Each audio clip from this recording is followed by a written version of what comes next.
A new school year brings driver's education classes and new teenage drivers on the road, and a new study shows 8 in 10 young drivers admit to texting and driving.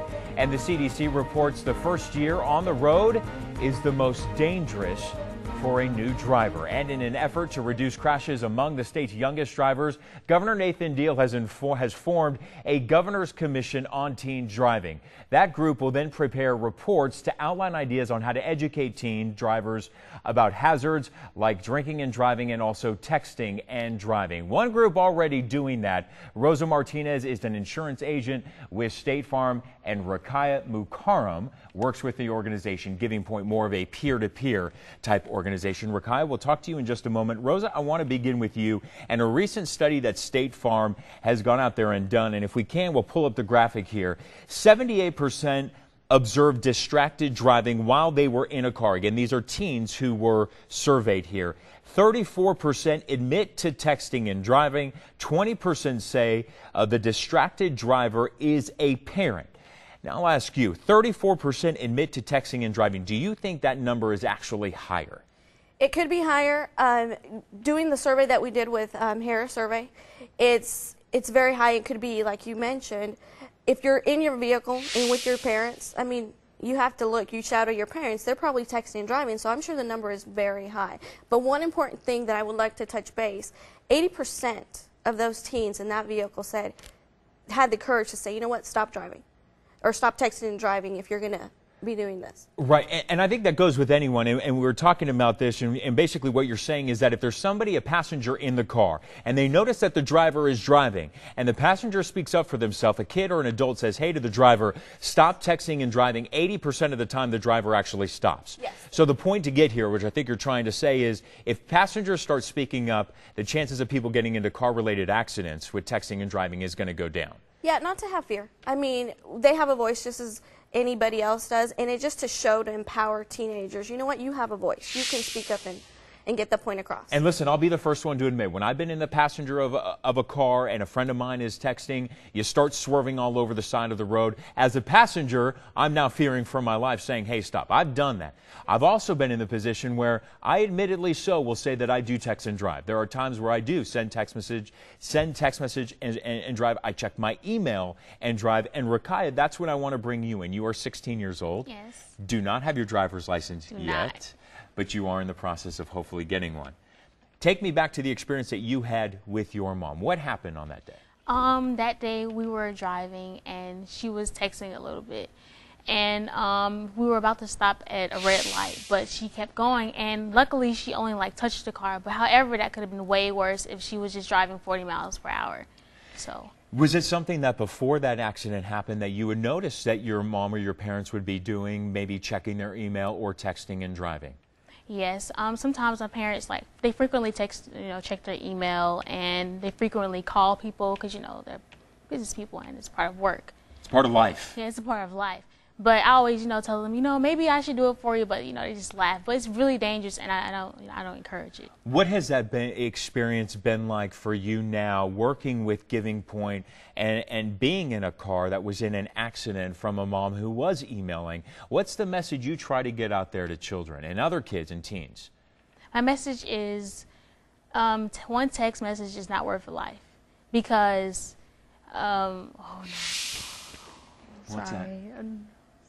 Can we start over? It's okay. Sorry. Go ahead. One text message is not worth a life because I've seen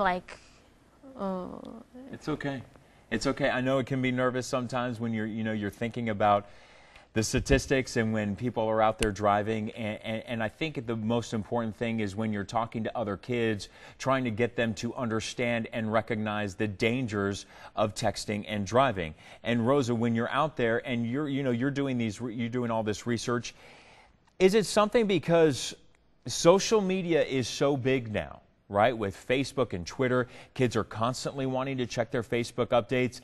I'm guilty of being out there on the road, checking my Facebook status updates, whether, if I'm at a stoplight or a stop sign. How do you combat that with social media on the rise? The only thing that we as State Farm agents do, and as State Farm as whole, is educate not only the parents but the children. We have a program, it's called the Steer Clear, And basically it's a documentary of actual teens that have had accidents. And what I like to do is have them sit with their child and say, look, this is the #1 killer of teens across the United States. I mean, it's above cancer deaths, poisoning deaths. And I mean, to be #1 and 1 out of every 5 children die in these car accidents because of this. So we try to do events like that. We have an event that we are also doing, Celebrate My Drive, and we're inspiring people to come and join us for in Mahler, Georgia, and we share ideas on how we can make this a positive instead of scaring our teens, you know what, texting and driving, something's going to happen, sharing ideas and making it a positive platform to say, you know what, there's other ways that you can, like you say, get to your destination and waiting for a phone call. Put a distraction maybe in your purse, or that way you're not so tempted to get that phone. So there's a lot of events that we try to do, especially one-on-one with parents and teens. You know, there's been so much talk about this since basically every kid has a cell phone now. Is it something that can actually be stopped? I think it is. It's just a matter of working together, like we mentioned at the beginning, being a role model, starting with ourselves, instead of saying, you know what, just stop texting and driving, and then you get in the vehicle and you're doing the same exact thing. Be a role model that you say, you know what, this is going to be my child, just like Rakaya is going to be getting her license shortly, and say, you know what, I'm going to be a good role model for my child, and be involved in their activities, going back to that Steer Clear program that we have, be involved in every event that's going on. It's a positive. It's a big stepping stone for our teens, and let's be a part of it. And Rakaya, going back to the peer-to-peer, when you're out there and you're talking to kids at schools, right? You're out there talking. When they're listening to somebody like you, Rakaya, say, hey, texting and driving isn't a good idea, what's the reaction you're getting from kids out there at the schools? Usually their reaction is, oh, yeah, you're right, because they were given an example of how they were in the car with their friends and how they felt like their lives were in danger. And I would just tell them, maybe you should tell your friend to pass the phone to you and you can text for them. I mean, there are many different strategies that you can do, to prevent car accidents and prevent people from texting and doing phone calls and different things. Would you have the courage to sit there in the passenger seat? There's a lot of peer pressure out there, and I think that if I go back to the time when I was a kid, not wearing a seatbelt was cool, right? I mean, because you're 16 years old. And you just think that being a rebel is not wearing a seatbelt. So you're sitting there in the passenger seat, and maybe you're in a group of, you're going to prom, you're going to a group dance, you're going to a football game, you're going to a basketball game, and you're like, I kind of should say something, but I'm not going to. So do you feel that if you just get a group of your friends to kind of talk about it, maybe you'll get the courage to do it?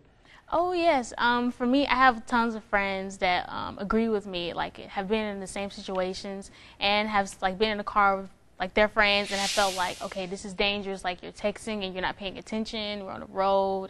And they actually, do encourage their friends and their peers, to stop texting while driving. And they do encourage, okay, give me your phone, let me text for you, and, things like that. All right, very good. Rakaya and Rosa, thank you very much for being here today, and thank you for sharing your story. And no texting and driving. I know we preach it all the time, and unfortunately, I will admittedly say that I do it sometimes. I am an offender, and hopefully it won't take an accident for me to stop doing it. All right, when we come back, it is not something many parents think about, but you may want to check your child's credit score. How you can protect your child's financial future, coming up right after the break.